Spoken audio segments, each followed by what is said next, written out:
예, 오늘 우리가 함께 공독할 말씀은 구약성경 이사야서 7장 14절 말씀입니다.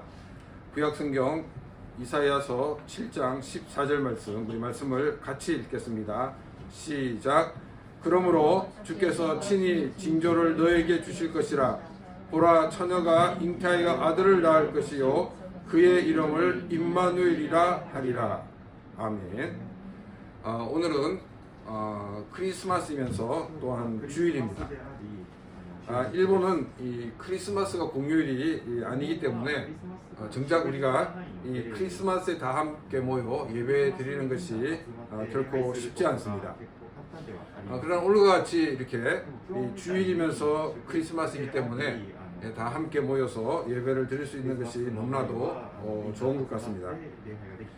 우리가 2022년도 크리스마스 예배를 드리면서 함께 은혜를 나누고자 하는 말씀은 이사야서 7장 14절의 말씀입니다.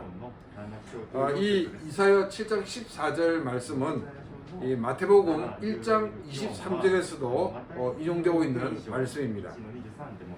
우리가 이사야서 7장 1절 이하를 보게 되면 이 7장 14절의 말씀을 주신 배경을 우리가 알 수가 있습니다.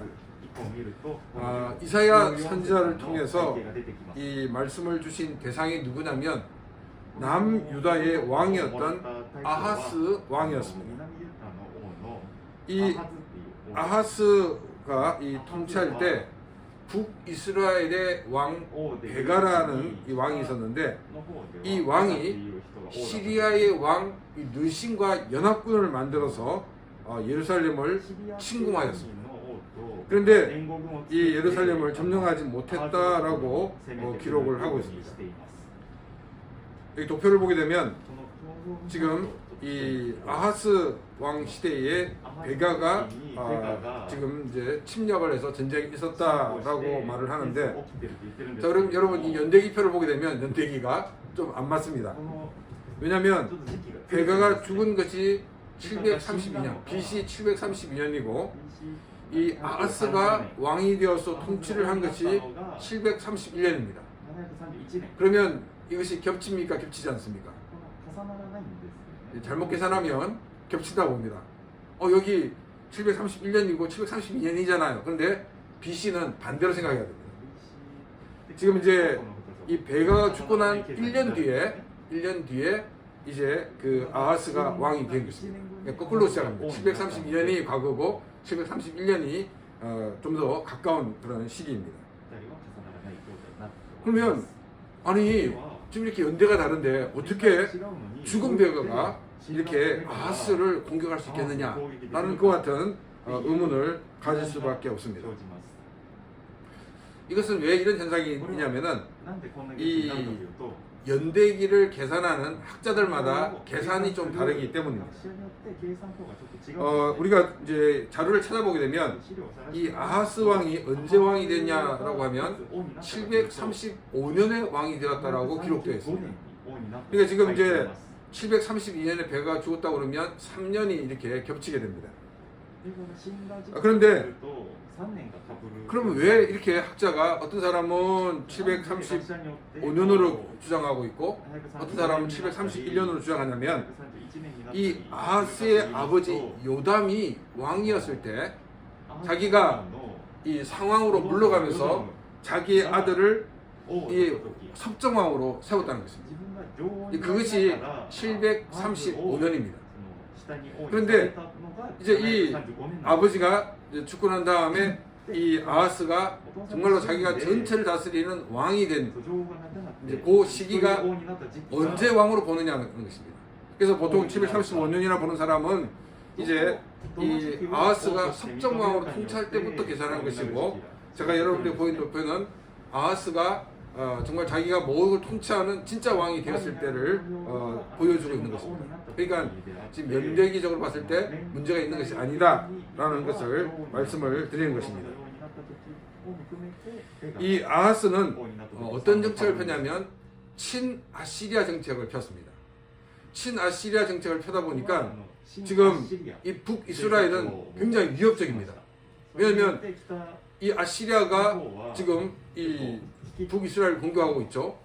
또 남유다가 친아시리아 정책을 폈기 때문에 언제 연합군이 되어가지고 자기를 침공할지 모르는 그런 위기였기 때문에 이 이스라엘 옆에 있는 시리아와 함께 힘을 합쳐서 연합군을 만들어서 이 유다를 공격을 하였던 것입니다. 그런데 예루살렘까지 침공을 했는데 그들은 함락하지 못하고 돌아갔다라고 말을 하고 있습니다. 자, 그러면 이 사건에 대해서 여러분들은 어떤 의미로 받아들이겠습니까? 이 베가의 연합군이 예루살렘까지 침공했다 라고 생각하는 것에 생각이 멈춥니까? 아니면 그들의 작전은 실패했다라고 생각합니까? 자, 이 문제는 조금 뒤에 함께 생각을 해보도록 하겠습니다. 자, 이렇게 침공을 했다가 실패하고 돌아간 이제 이스라엘에 어떤 소식이 들리냐면 시리아군이 다시금 이스라엘에 주둔하게 되었다라는 이야기를 듣게 됩니다. 주둔한 이유가 무엇이겠습니까? 남유다를 또 공격하기 위해서 보내지 않았나 하는 그런 것을 우리가 생각해 볼 수가 있습니다.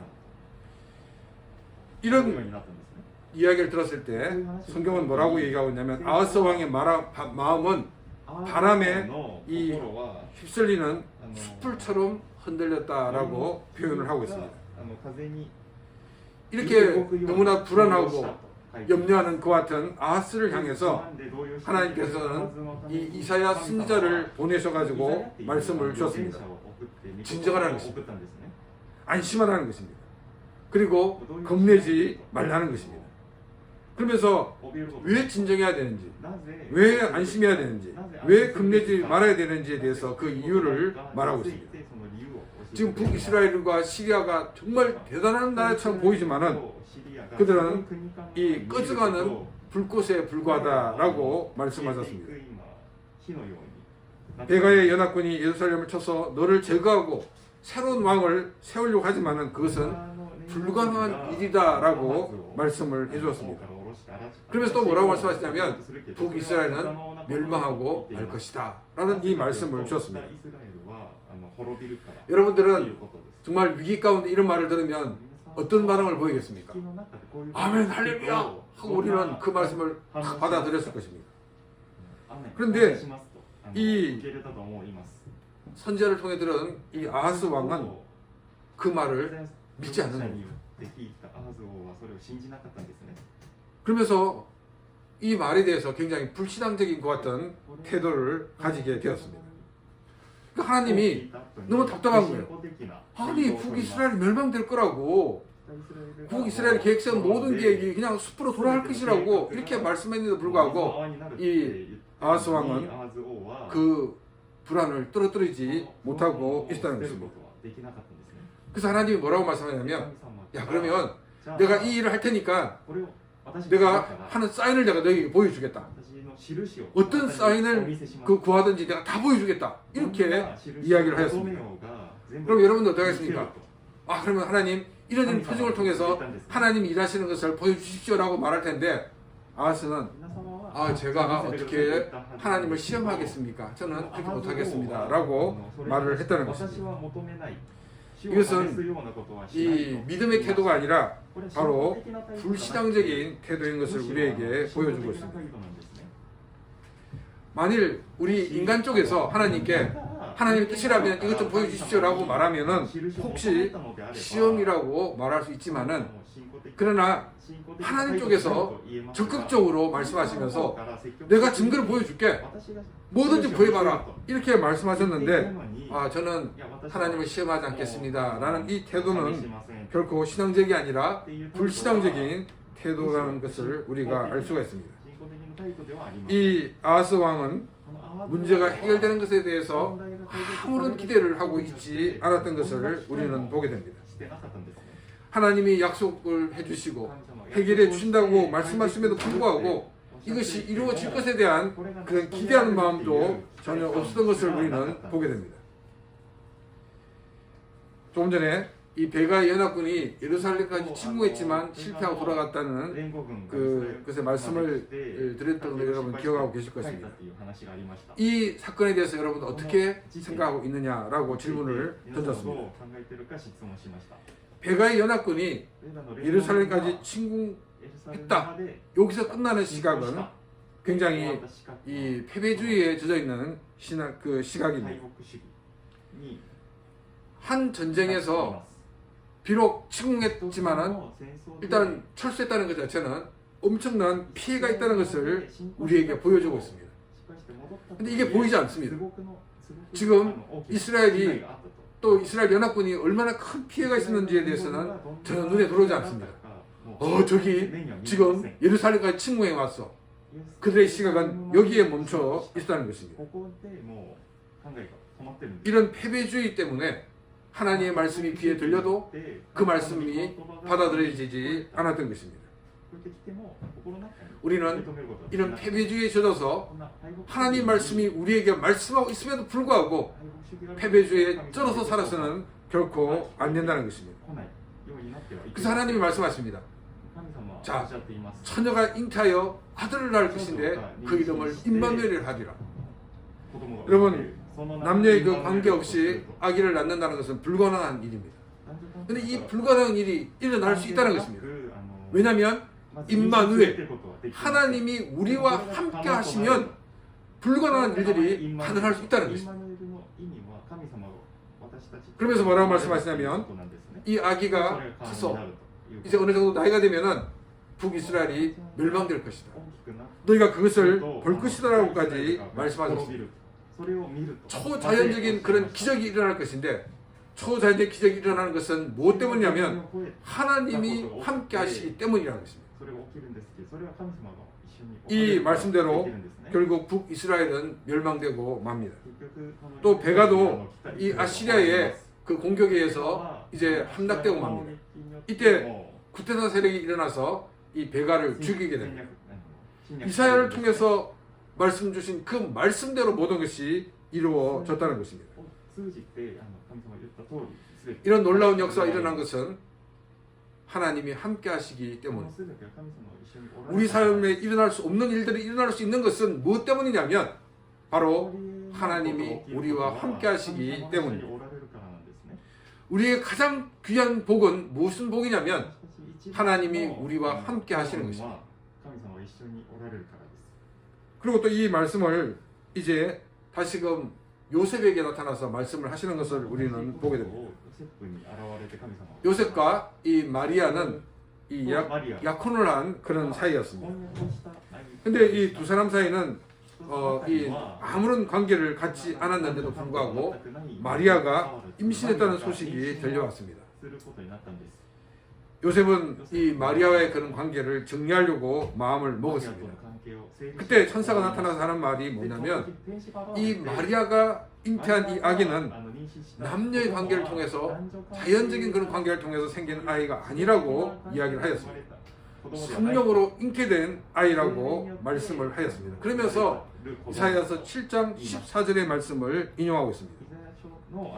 이것은 우리에게 어떤 것을 의미하고 있냐면 지금 이 아하스 왕은 패배주의에 젖어서 하나님이 말씀하시면도 불구하고 그 말씀을 받아들이지 않았습니다.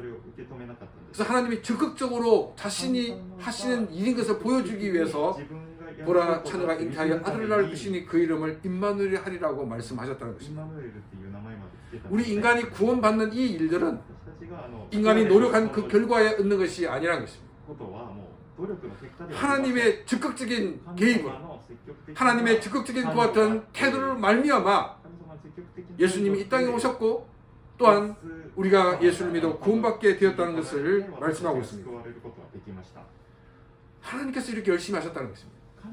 근데 우리는 이 말을 들으면 하나님 가만히 계십시오. 제가 뭔가를 보여드리겠습니다. 라고 우리는 말을 할 수 있습니다.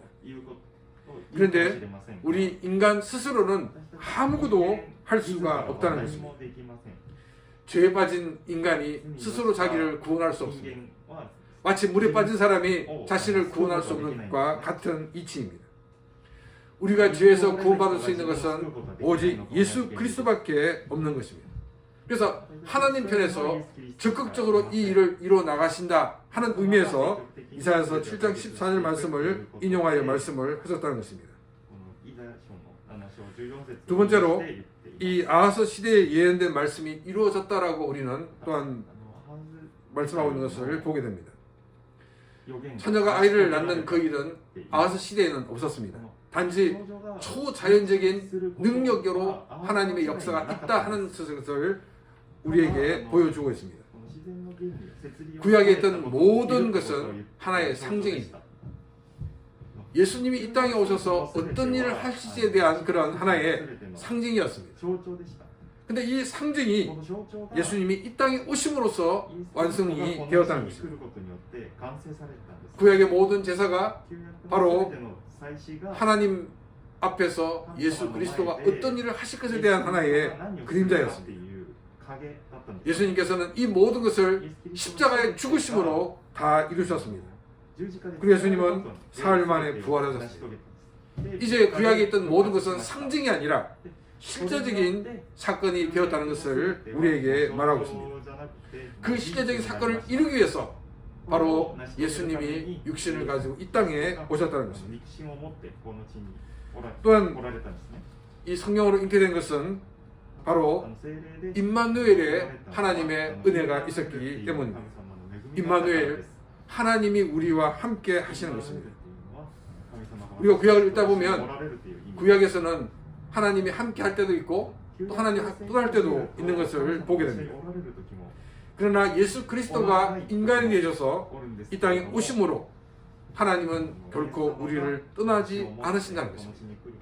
하나님이 우리와 함께 하신다는 증거가 뭐냐면 예수님이 육신을 가지고 이 땅에 오신 것이었다는 것입니다. 예수 그리스도가 이 땅에 오신 이후에 예수 그리스도를 주로 고백하는 모든 사람에게 주님은 함께 하십니다. 주님은 결코 우리를 떠나지 아니하십니다. 이것이 바로 임마누엘의 축복인 것입니다. 예수님의 초자연적 출생은 하나님이 우리와 함께 하신다는 표시입니다. 하나님이 인간이 되셔서 우리 인간과 함께 하시는 것이 놀라운 가장 큰 축복이라는 것입니다. 임마누엘 하나님은 우리를 떠나지 아니하시고 우리와 함께 하시는 것입니다. 이 증거가 바로 예수님이 인간이 되신 것입니다. 창조주 하나님이신 예수님께서 인간이 되신 것은 인간이 지은 그 죄를 대신 지시기 위해서입니다. 이 예수 그리스도를 주로 영접하게 될 때 우리 주님은 우리를 떠나지 아니하시고 우리와 동행해 주십니다. 이것이 임마누엘의 축복인 것입니다.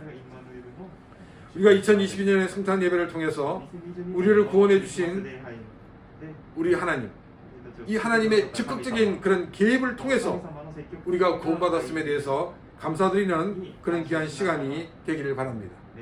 하나님이 우리를 포기하지 않으신 것이었습니다.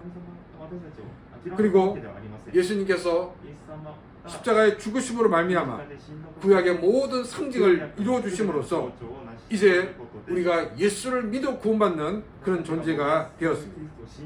우리는 이것에 대해 감사하는 그런 귀한 시간이 되시기를 바랍니다. 그리고 예수를 믿는 우리에게 늘 함께 하시겠다는 임마누엘의 복을 약속하신 하나님께 감사하는 그런 우리의 삶이 되기를 바랍니다.